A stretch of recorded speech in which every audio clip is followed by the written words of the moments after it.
জীবনতলায় অস্ত্র উদ্ধার, ফের গ্রেফতার বিবাদীবাগের অস্ত্র দোকানের কর্মচারী। ধৃত শান্তনু সরকার, চম্পাহাটির বাসিন্দা। প্রথমে এই দোকানেরই একজন কর্মী জয়ন্ত দত্ত এবং তারপর শান্তনু সরকার, এই দোকানেরই আরেকজন কর্মী, তাকেও গ্রেফতার করেছে এসটিএফ। চম্পাহাটির বাসিন্দা শান্তনু সরকার।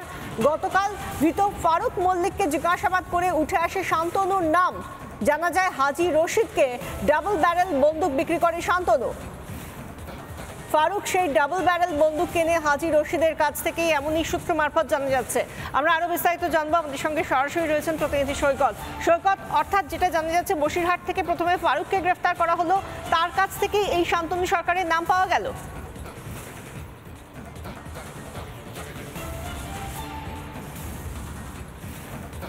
গতকালকে বসিরহাট থেকে যে ফারুক মল্লিককে গ্রেপ্তার করেছিল এসটিএফ, তাকে জিজ্ঞাসাবাদ করে এই শান্তনু সরকারের নাম পেয়েছেন এসটিএফ এর গোয়েন্দারা। অবশেষে গতকালকেই শান্তনু সরকারের চম্পাহাটির যে বাড়ি, সেখানে হানা দেয় এসটিএফ এবং সেখান থেকে তাকে গ্রেপ্তার করা হয়েছে।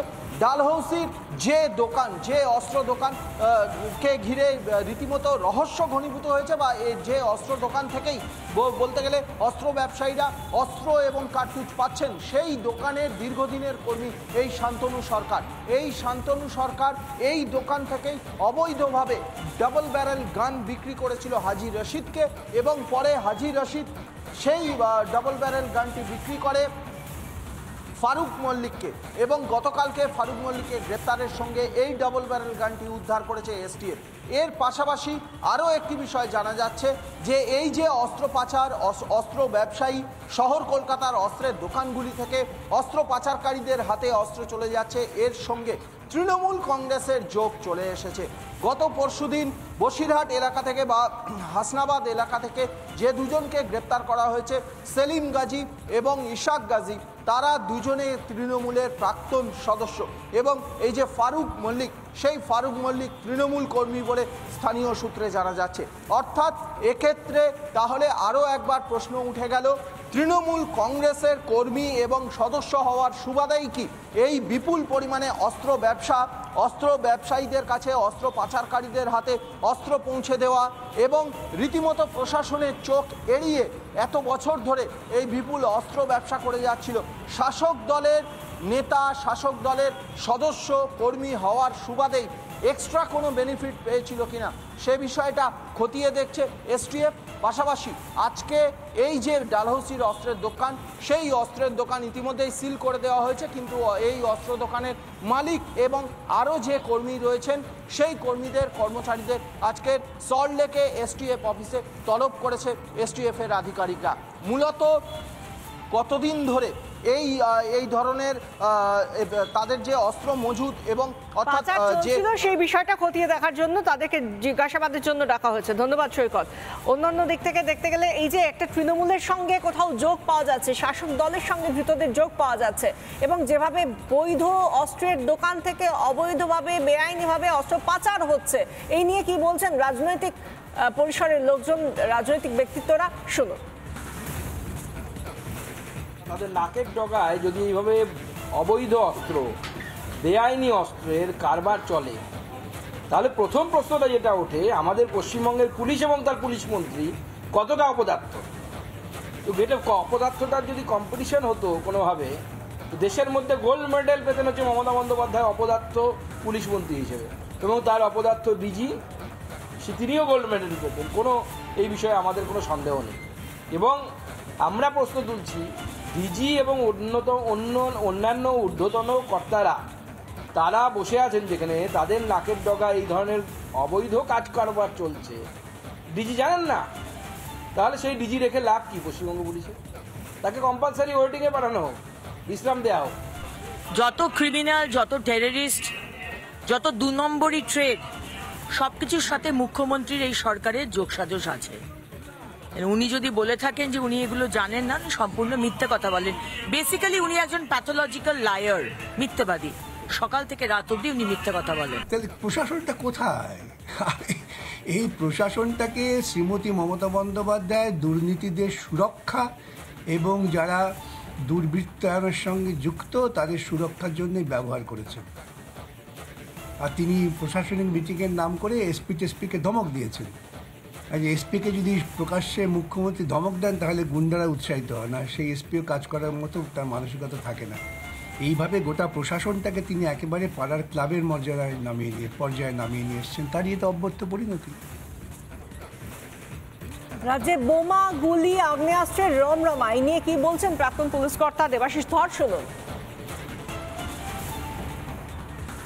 রাজ্যেই বিভিন্নভাবে ছড়িয়ে আছে, আপনারা দেখতে পাচ্ছেন বিভিন্ন ইলেকশনের আগে এবং পরে যেভাবে এইভাবে অস্ত্রের ব্যবহার বা বিভিন্ন সময় মানুষকে সমাজকে যারা ভয় দেখানোর জন্য কাজে এই সমস্ত সমাজ বিরোধীরা রয়েছেন, সঙ্গে এর সাথে মিশে গেছে এখন বিভিন্ন রকম জঙ্গি কার্যমূলক যে যারা জঙ্গি গোষ্ঠী এই বাংলাদেশ বা বিভিন্ন জায়গা থেকে এসে এখানে আশ্রয় নিচ্ছে করছে। তৃণমূলের যে লোকাল যারা বিভিন্ন পঞ্চায়েত মেম্বার থেকে আরম্ভ করে বা বিভিন্ন স্তরের যারা দায়িত্বে রয়েছেন তাদের আশ্রয় প্রশ্রয় এরা দেখা যাচ্ছে অনেক সময় শেল্টার নিচ্ছে। মুখ্যমন্ত্রী প্রকাশ্য আমাদের অ্যাডমিনিস্ট্রেটিভ মিটিংয়ে বলছেন একজন এমএলএ সম্পর্কে, তুই তো বোম্বা দিস। এইভাবে বিভিন্ন জায়গায় যে এই সন্ত্রাসবাদের আতুরঘর তৈরি হয়েছে, সাউথ 24 পরগনার বিভিন্ন জায়গায়, জীবনতলা, তো এইগুলোকে যদি ধ্বংস না করা হয় আমরা কিন্তু নিজেদেরকেই নিজেরা ধ্বংস করব। আমাদের সঙ্গে এই মুহূর্তে রয়েছেন প্রাক্তন ইন্টেলিজেন্স কর্তা দীপাঞ্জন চক্রবর্তী। দীপাঞ্জন বাবু, আমরা যেটা দেখতে পাচ্ছি, একদিকে বৈধ অস্ত্রের দোকান থেকে বেআইনিভাবে যথেচ্ছাচারে অস্ত্র পাচার হয়ে যাচ্ছে, সেটা জীবনতলায় চলে যাচ্ছে, সেখান থেকে আরও লোকজনকে ধরা হচ্ছে এবং তাদেরকে এখনো পর্যন্ত ধৃত যারা 6 জন তাদের মধ্যে 3 জনেরই কোথাও না কোথাও গিয়ে শাসক দলের কানেকশন পাওয়া যাচ্ছে। এর মধ্যে থেকে এই অপরাধ কি আরো বেশি করে ঘনীভূত হচ্ছে? না, এটাই আজকের পশ্চিমবঙ্গের ডায়মন্ড হারবার মডেল। এই ডায়মন্ড হারবার মডেল শুধু ডায়মন্ড হারবারে সীমাবদ্ধ নেই, সুপরিকল্পিতভাবে পুরো পশ্চিমবঙ্গে ছড়িয়ে পড়েছে। আমার মনে হয় বীরভূমে ওই কি সব শেখ আছে, আরেকজন ওই মাগুর বিক্রেতা, তাদের নিজেদের 2 দলের দ্বন্দ্বের মধ্যে যত বোমা বিস্ফোরণ হয়, আমার মনে হয় না প্যালেস্টাইনেও ইসরায়েল বা হামাসের মধ্যে অত বোমা পড়ে। এটা বাংলার মানুষ এখন দেখছে চোখের সামনে, আর এগুলো তো হবেই, আরো ধীরে ধীরে বাড়বে। বাংলায় একটা কথা আছে, প্রবাদ আছে, হরে দরে কাশ্যপ গোত্র। এখন দেখা যাচ্ছে যেখানে যা কিছু ঘুরে ফিরে তৃণমূলের সঙ্গে যোগাযোগ হয়, প্রাক্তন সেটা নামে করে দিয়েছে হয়তো, অথবা সরাসরি কারো স্ত্রী, কারো স্বামী জড়িত রয়েছেন, কারো ভাই জড়িত রয়েছেন। তো এটা এখন এসেনশিয়াল ক্রাইটেরিয়া হয়ে গেছে যে তৃণমূল করতে গেলে, শাসক দলে আসতে গেলে আপনাকে এই অস্ত্র থেকে শুরু করে যাবতীয় দুর্নীতি, বেআইনি কাজ, রাষ্ট্রবিরোধী কাজ, এগুলোর মধ্যে যুক্ত হতে হবে। পশ্চিমবঙ্গ চলে যাচ্ছে সর্বনাশের দিকে, চোখের সামনে দেখতে পাচ্ছি আমরা। ধন্যবাদ দীপাঞ্জন বাবু। আপনি যে কথাগুলো বলছিলেন তাতে করে একটা বিষয় মাথায় আসে, বৈধ বন্দুক রাখতে হলে একটা লাইসেন্স রাখতে হয়, আর যদি এ রাজ্যে অবৈধভাবে অস্ত্র ব্যবসা করতে হয় তাহলে বোধহয় শাসক দলে নাম লেখালেই লাইসেন্সটা হয়ে যায়। অনেক ধন্যবাদ। আমরা কথা বলছিলাম শান্তনু, আমাদের সঙ্গে ছিলেন দীপাঞ্জন চক্রবর্তী। এর পাশাপাশি যারা যারা এখনো পর্যন্ত এই ঘটনায় গ্রেফতার হয়েছে, মোট 6 জন, গতকাল পর্যন্ত 5 ছিল, এখনো পর্যন্ত যেটা জানা যাচ্ছে শান্তনু সরকারকে গ্রেফতার করা হয়েছে, যার জেরে 6 জন মোট এখনো পর্যন্ত ধৃত হয়েছে। এখনো পর্যন্ত গ্রেফতার প্রথম আশিক ইকবাল গাজী, আব্দুল সেলিম গাজী, এদের সবারই তৃণমূলের যোগ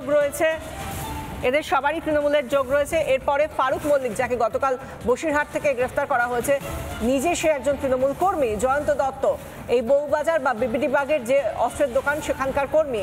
শান্তনু সরকার, অস্ত্র দোকানের আরও এক কর্মী, বহু পুরনো বৈধ দোকানের পুরনো কর্মী। হাজী রশিদ মোল্লা, অস্ত্র উদ্ধারে গ্রেফতার করা হয়েছিল, তার কাছ থেকে 190 রাউন্ড কার্তুজ পাওয়া গিয়েছিল বলে জানা যায়।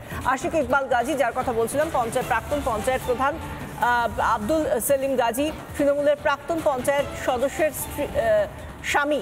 ফারুক মল্লিক, তৃণমূল কর্মী, যাকে গতকাল গ্রেফতার করা হয়েছিল। জয়ন্ত দত্ত, এর আগেই গ্রেফতার করা হয়েছিল, অস্ত্র দোকানের কর্মচারী, এবং সেই সঙ্গে শান্তনু সরকার, ওই একই অস্ত্রের দোকানের কর্মচারী। এবং এখনো পর্যন্ত এসটিএফ এর নজর রয়েছে, হাজী রশিদ মোল্লার নামও নিয়েছি আমরা, অস্ত্র উদ্ধারে গ্রেফতার করা হয়েছে তাকেও। এবং ইতিমধ্যেই এই অস্ত্রের দোকান, যে অস্ত্রের দোকান বিবেদিবাগ একেবারে লালবাজারের নাকের ডগায়, তার পাশাপাশি আরও বেশ কিছু রাজ্য জুড়ে অস্ত্রের দোকানের নজর রয়েছে। সেখান থেকেও কি এই বৈধ দোকানকে সামনে রেখে সেখান থেকেও কি গুলি, আগ্নেয়াস্ত্র এগুলো অন্য জায়গায় পাচার হচ্ছে বা হয়েছে, এই নিয়ে এখনো পর্যন্ত এসটিএফ তদন্ত করছে। যে কোনো সময় যদি যে আরও কিছু তথ্য পাওয়া যায় আমরা আপনাদের জানাবো। এবং সেই সঙ্গে সঙ্গে ইতিমধ্যেই 6 জনকে গ্রেফতার করা হয়েছে।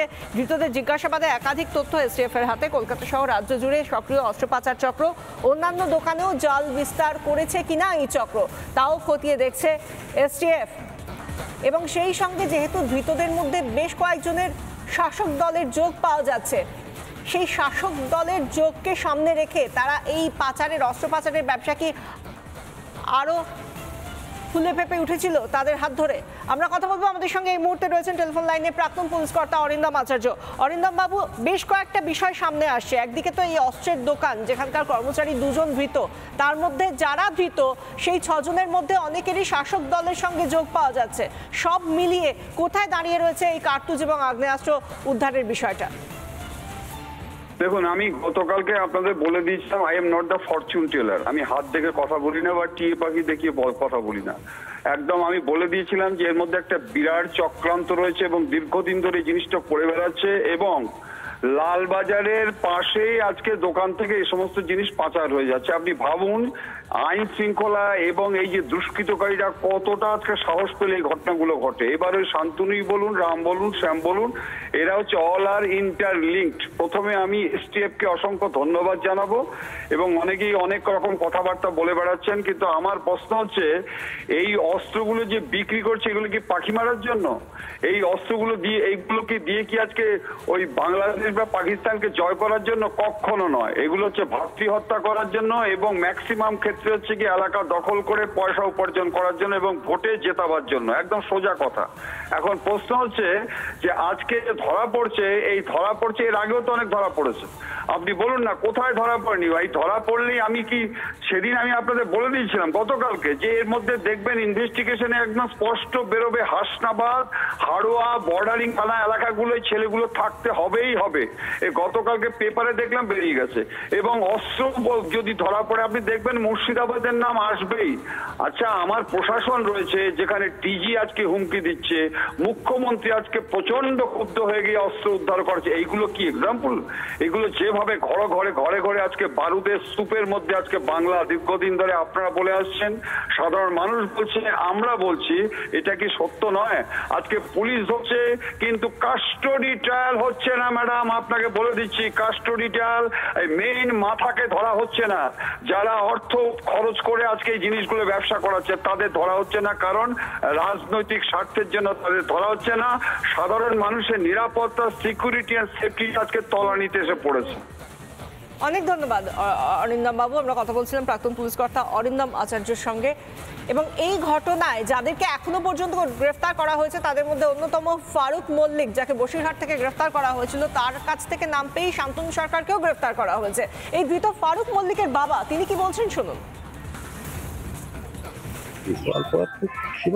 তো সবই গ্রাম কমিটি নানাবিধ যা হয় আর কি কন্দাল করা ওই টিএমসি করে, ওই গ্রাম কমিটি যা করে রেখে দুটোর সঙ্গে জড়িত অল্প একটু শিবল বিরোধী আছে। তো সবই গ্রাম কমিটি নানাবিধ যা হয় আর কি কন্দাল করা ওই টিএমসি করে, ওই গ্রাম কমিটি যা করে রেখেছে এইটা। নানা ধরনের কন্টেন্ট দেখার জন্য লাইক করুন, শেয়ার করুন আমাদের ফেসবুক পেজ, সাবস্ক্রাইব করুন আমাদের ইউটিউব চ্যানেল। পাশাপাশি অন্যান্য ব্রেকিং নিউজের জন্য অবশ্যই চোখ রাখুন রিপাবলিক বাংলায়।